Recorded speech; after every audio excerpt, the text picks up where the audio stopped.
Sua história é um exemplo para mim.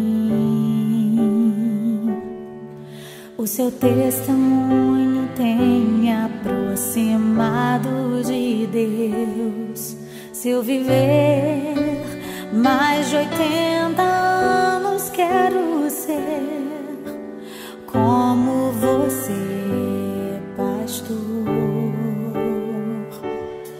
Sua casa testifica sobre quem você é. Sua obra, sua vida, seu amor, sua fé.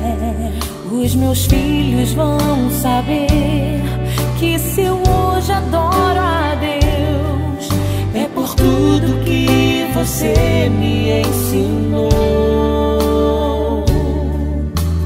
Profeta do Senhor, homem de Deus, escolhido pra curar as feridas da minha alma. Homem de fé, que tem dedicado a mim o seu amor e proteção. Homem amado,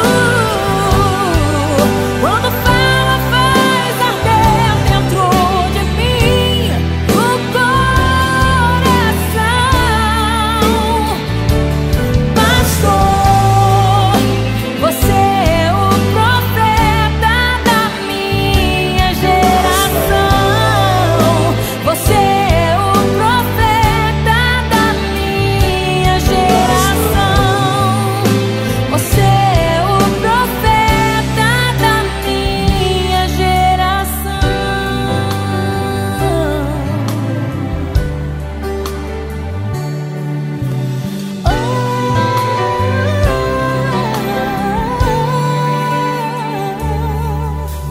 Oh, porque Jesus me ama, eu não posso te explicar, mas a ti também te chamo.